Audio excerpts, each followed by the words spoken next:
Doksu tinggal dengan seorang ibu yang mengelola kedai. Sang ibu pun terkejut karena sudah bertahun-tahun lalu, tapi orang-orang masih saja mencari putri keluarga Hong. Dan kini ibu pun begitu khawatir karena putrinya Hong Doksu akan pergi ke Yongchenru dan mewanti-wantinya agar identitasnya tak terkuak.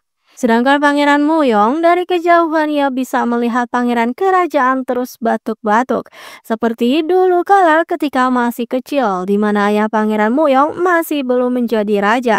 Tapi suatu malam tiba-tiba sang raja batuk darah dan akhirnya meninggal dunia. Hingga akhirnya ayah Muyonglah yang naik tahta menjadi Raja Joseon. Muyong begitu menyayangi saudaranya itu, yang hingga kini masih saja batuk-batuk terus. Dan tibalah waktunya ke Yongchonru dan saat Hong Doksu datang, sudah berjejer para tandu-tandu tamu yang ternyata ada menu terbatas yang sangat terkenal di Yongchonru yang bernama es emas. Tapi ada satu tandu yang menyerobot antrian membuat tamu yang lain marah. Namun semua hal di Yongchonru itu adalah tentang uang.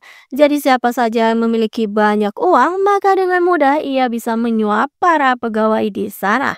Doksu yang ada di sana tak tinggal diam. Ia pun memberikan sebuah ide gila pada nyonya yang diserobot. Karena es emas itu semacam es serut dengan ditaburi susu kental manis. Dan melihat dari penampilan si nyonya penyerobot yang pucat, maka dipastikan ia tak cocok dengan susu kental manis itu.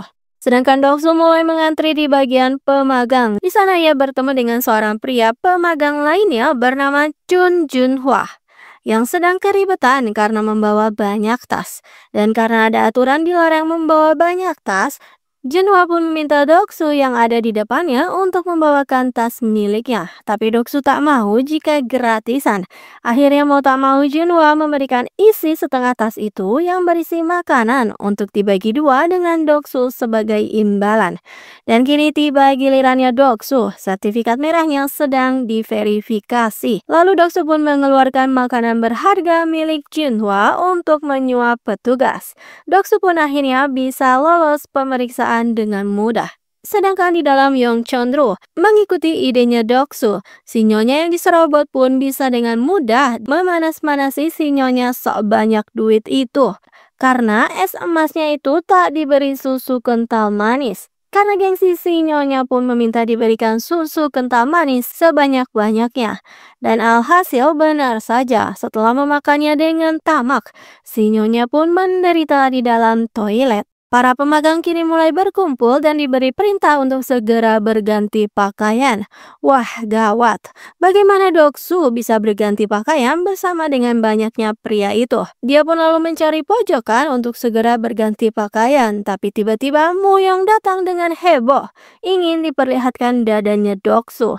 Wah, sungguh tak waras. Tapi bukan apa-apa, sebetulnya Muyong tadi tak sengaja melihat siluet benda yang mirip dengan kunci kuningan di dadanya Doksu.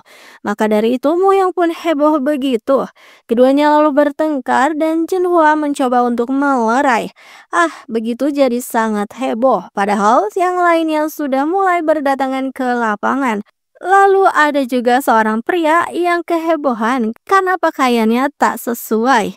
Jadi kini 4 pria itu pun malah sibuk sendiri, heboh sendiri. Sampai petugas pun datang dan akhirnya memberi mereka poin minus. Dan episode 1 pun berakhir dengan kedatangan sang kepala penginapan yang melihat kehebohan 4 pria itu.